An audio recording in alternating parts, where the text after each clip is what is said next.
Welcome to Cotality's Housing Market Update for July 2026. Brought to you by onthehouse.com.au.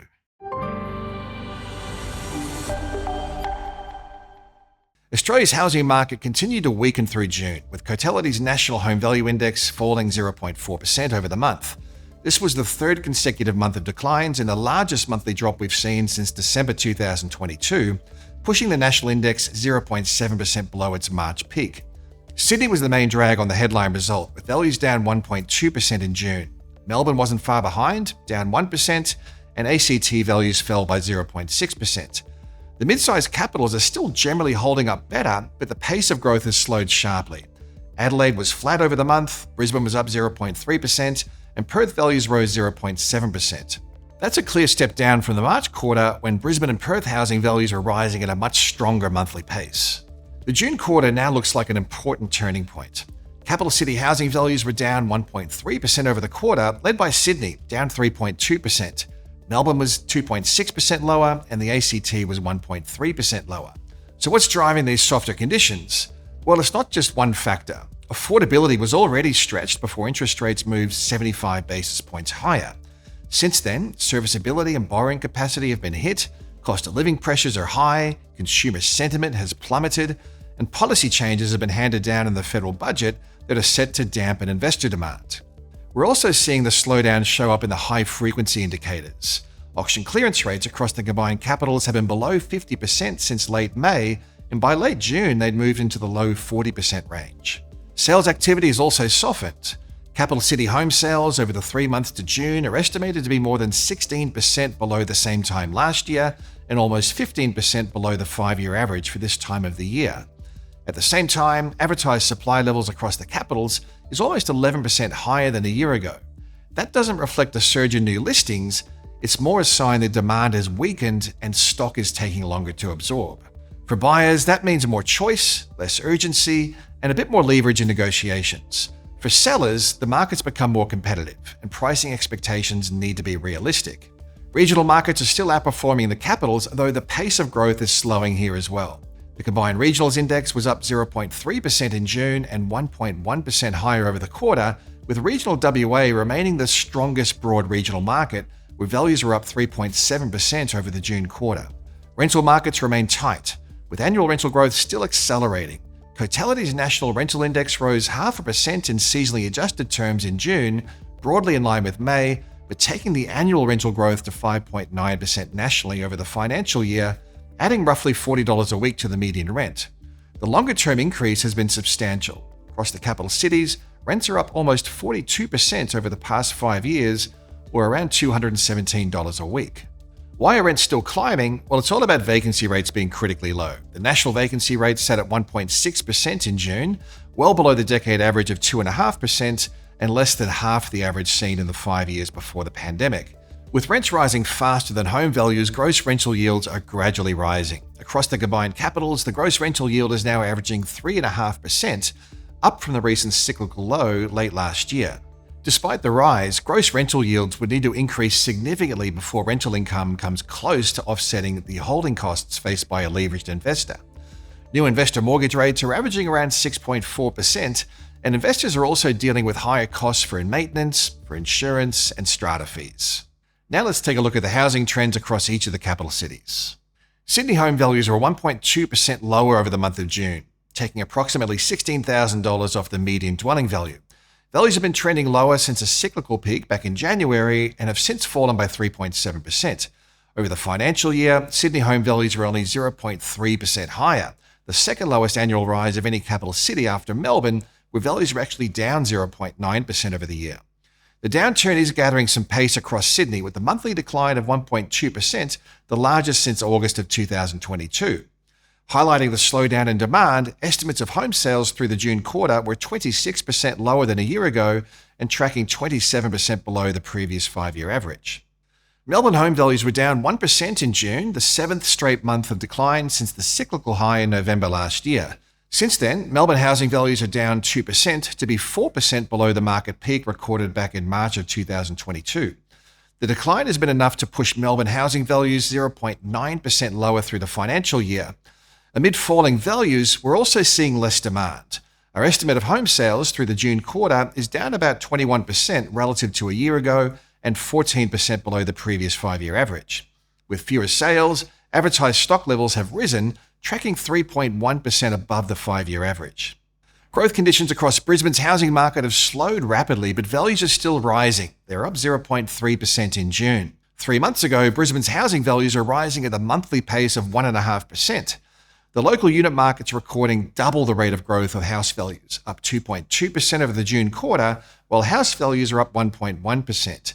Similarly, the lower value tiers of the market are showing stronger growth conditions, with Brisbane's lower quartile values rising 2.6% through the June quarter, compared with a 0.4% rise across the upper quartile. Adelaide home values are unchanged in June, the softest monthly outcome since February 2025, demonstrating a sharp slowdown in value growth. 3 months ago, Adelaide home values are up 1.2% in the month of March. Home values are up 11.6% through the financial year, adding approximately $98,000 to the median dwelling value. Lower value tiers continue to show stronger growth conditions, with values up 1.7% through the June quarter, compared with a 1.1% quarterly lift in values across the upper quartile of the market. Alongside the softer value outcomes, advertised supply levels are tracking about 12% higher than a year ago, providing more choice and less urgency for buyers. The Perth housing market has recorded a further rise in values, up 0.7% in June, but the pace of growth has slowed sharply, from a 2% monthly rise in March and a cyclical peak rate of growth at 3.1% in November last year. The slowdown has occurred alongside an estimated 26% drop in sales through the June quarter relative to a year ago and rising advertised supply levels. The number of listings through June was tracking 6.4% higher than a year ago, providing more choice and less urgency for buyers. Lower value tiers are still supporting a stronger rate of growth, up 3.4% through the June quarter, compared with a 1.2% quarterly rise in values across the upper quartile of the Perth market. Hobart home values are up 0.6% in June, taking the quarterly change to 1.4% and the financial year rise to 9.3%. Despite the rise, the trend rate of growth has been easing, with Hobart's quarterly rise in values reducing from 3.6% through Q4 last year to 3.1% in Q1 and now 1.4% in Q2. Low advertised supply levels are a key factor keeping some upwards pressure on home values, with Hobart listings trending lower to be 23% down on levels a year ago and 25% below the 5-year average. With a rise of 1.4%, Darwin was the only housing market to record a gain of more than 1% in home values through June. However, the pace of growth is easing, reducing from a 2% cyclical peak rate of growth in December last year. Home values are up 19.8% through the financial year, supported by a 20.9% increase in unit values, while houses rose by 19.3%. Darwin is still recording the lowest values of any capital city, with the median house at $766,000 and the median unit recording a value of $473,000. ACT home values fell for a third consecutive month, down 0.6% in June to be 1.3% lower through the second quarter. Values are up a modest 2.9% through the financial year, supported by a stronger 3.5% gain in house values, while unit values are up 0.7% over the year. Along with a decline in home values, listings have been rising to be 20% higher than the 5-year average. Canberra's also recording the mildest rental growth, with house rents up 3.9% and unit rents rising 1.7%. The outlook for housing markets has weakened further through June, with a broader range of headwinds now weighing on demand.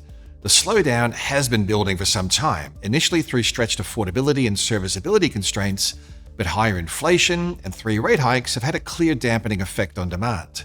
More recently, deeply pessimistic consumer sentiment and proposed changes in taxation policy for property investors have added to the downside pressure. Interest rate settings remain a key source of risk, even though the chance of another rate hike is moderated. The RBA left the cash rate on hold in June at 4.35%, which provided some breathing space after earlier increases, but the case for another rate hike hasn't disappeared. With underlying inflation still above target and the labour market remaining tight, the data flow over the next few months will be important in determining whether the current pause in the cash rate can be sustained. Consumer sentiment is another important factor. Confidence has improved a little as fuel prices have come down, but remains deeply pessimistic. That's likely to keep a lid on housing activity. Low confidence tends to show up in weaker turnover as households delay high commitment decisions like buying or selling a home. The federal budget has also added downside risk for housing demand. Proposed changes to negative gearing and capital gains tax settings are expected to result in a sharp pullback in investor demand for established dwellings. That comes at a time when investors had been a major source of demand across many markets and follows a broader buildup of disincentives, including higher holding costs and tighter serviceability assessments for investors. While the policy aim is to redirect capital towards newly built supply, the near-term effect is more likely to be weaker demand overall. We can already see the shift in the high-frequency indicators like auction clearance rates, which have sunk to pandemic lows, and advertised supply, which is trending higher and a clear sign that buyers are regaining some leverage. Supply-side fundamentals are also helping to cushion the market, but they aren't carrying the same weight as they were earlier in the cycle. New housing supply remains constrained, and even where approvals and commencements have improved, it will take some time for this to flow through to completions. Population growth is still adding to underlying housing demand, and rental markets remain very tight, but these forces are increasingly being offset by affordability barriers, by tighter credit conditions, and weaker confidence. The main positive is that conditions are improving for buyers who are prepared to move against the current. Lower prices, more advertised stock, longer selling times, and softer auction results are all providing more choice and better negotiation conditions for buyers. For those with secure employment, strong deposits, and enough borrowing capacity, the market's becoming less competitive. The improvement in affordability is likely to be gradual, but the shift in negotiation power is already more apparent. Overall, the outlook has become more cautious. From here, the most likely path is a further loss of momentum and a gradual drift lower in housing values rather than a sharp national correction. Tight labor markets, low levels of new housing supply, and population growth should all help to limit the downside, but the balance of risks has clearly shifted towards weaker conditions. Investor-heavy markets, higher value segments, and areas where listings have risen above average are likely to be the most exposed. The key watch points from here are reasonably clear. Whether core inflation continues to rise, whether the RBA is forced to tighten policy again, the speed and scale of the investor response to the budget changes, and whether the lift in advertised stock becomes more entrenched through the second half of the year. There's always plenty to keep an eye on. As always, you can keep on top of all the housing market updates at the inside pages of the Cotality Australia website.